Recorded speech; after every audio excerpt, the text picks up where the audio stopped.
Yeah, so welcome back to my channel, and in this video I will walk you through the website of NCBI, which is National Center for Biotechnology Information. So before I begin, I just want to give some background regarding this website and some cool history which is there.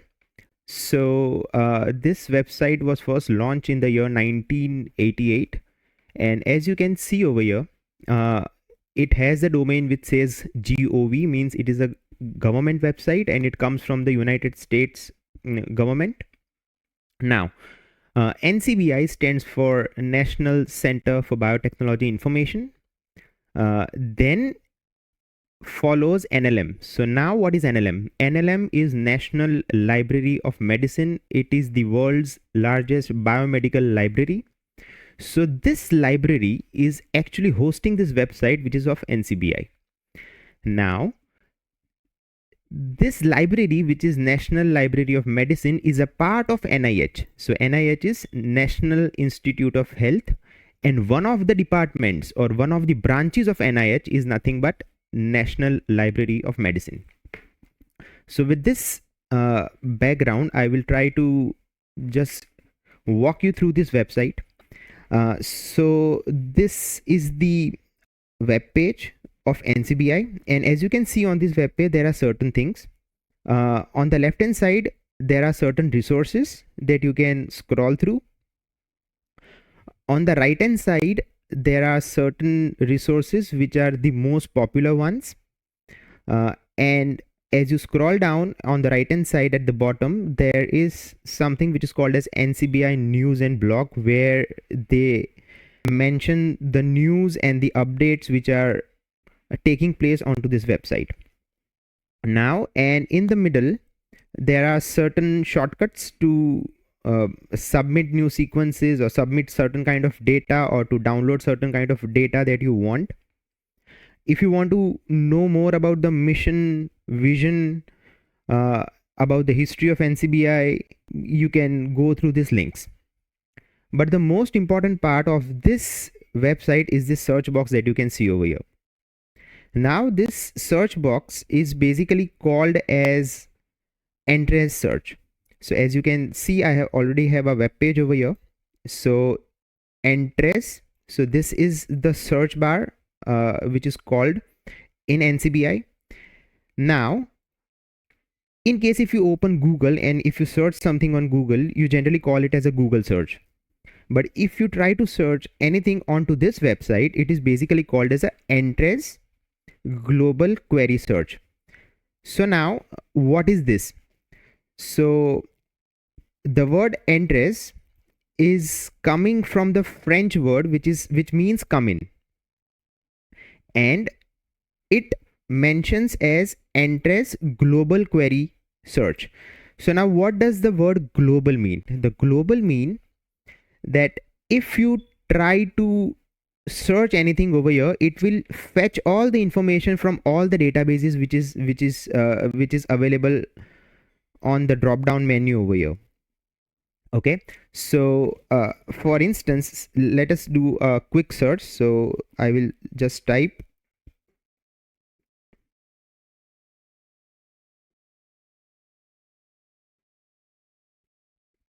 okay, so I have written Bacillus subtilis, and I have given an operator over here which is also called as a Boolean operator. So we will talk about this Boolean operator later on, and something else which is the name of an enzyme.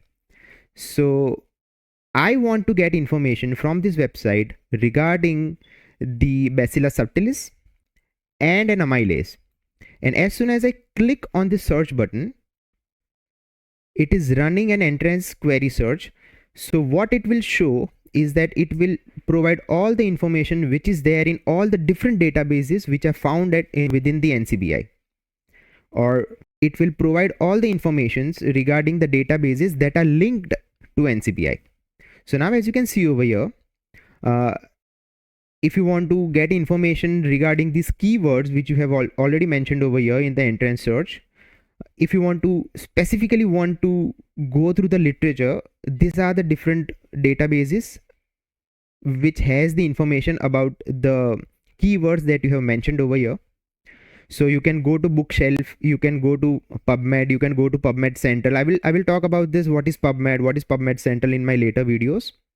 If you want to get information regarding the genomes, you can get it over here. If you want to specifically get information regarding a gene sequences, or the information about only a gene, then there are certain databases belonging to the gene database family. If you want to get information regarding the protein, these are the different repositories from where you can fetch the information. Now, as you can see over here, adjacent to each repository there is a number mentioned. So regarding these keywords for this bookshelf, there are 14 entries, or there are 14 search results that you can find it over here. So now let us just quickly go through any one of these. So for instance, I would like to go for this nucleotide. Okay, so nucleotide means you will get the sequences of the DNA over here. So if I just click over here, it will give me a list of the outputs that are over here. And now, as you can see over here, before I click on to any of these, on the left hand side, it further gives me the filters that we generally use to filter out the results. So these are the results output that you see. Like there are 1357 results that you can see over here. Now if you want to filter it out based on from where you want, like if you want just this information from a bacteria, then there are 1074. So you can basically filter out your outputs from the left hand side panel. You can also filter out the results based on the taxon on the right hand side. And there are few things regarding the recent activities what you have done over here. But anyways, so let us just click on one of the amylase gene sequences over here. So it says Bacillus subtilis partial AMI gene for amylase. And as you can see over here, the information that is there within this entry is of 1469 base pair linear DNA. And if I just click on it, if I simply click on it, it will take me to a page. Now before I go and explain this page, I will make a separate video onto this. But what is the most important part over here? The most important part over here is that this is the database. So the database that we are currently looking inside is a gene bank database, or a gen bank database, whatever you want to call. So this entry that you are seeing over here is from the gen bank database. And we came to this point via Entrez global search option. So if you don't want to do the whole process, what else we can do is that we will simply go back, and you can simply choose the nucleotide database from here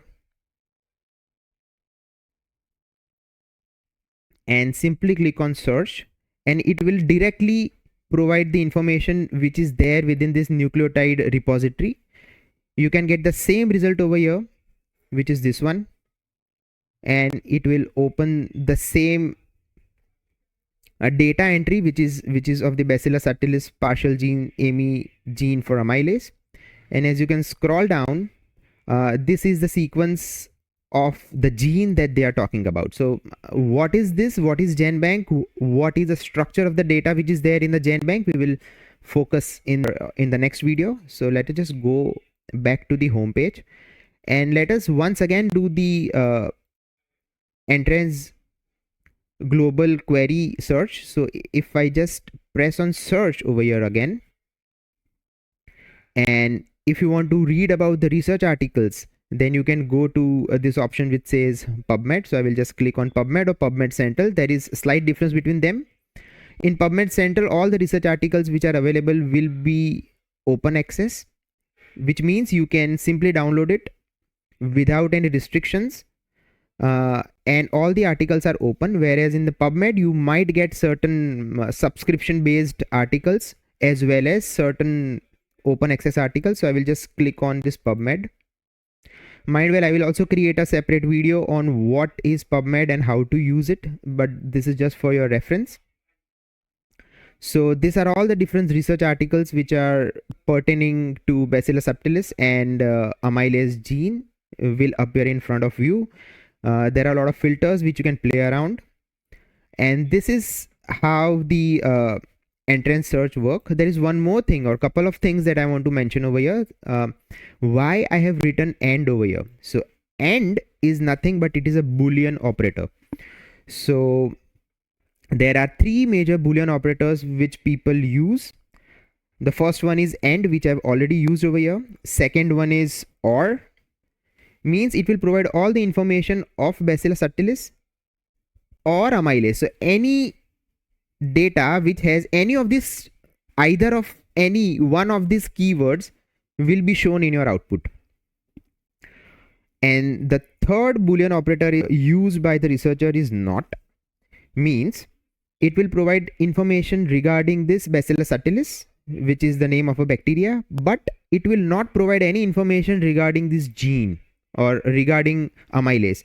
So it will only fetch the information which has Bacillus subtilis, but your output search will not provide any information which has amylase keyword into it. So in this video, I have covered what is NCBI, what is the history of NCBI, when it was started, who is hosting NCBI, what is Entrez global query search, what are Boolean operators, and how you can fetch different kind of data from an NCBI. Thank you. In my next video, I will go into the different sections and the different databases of NCBI.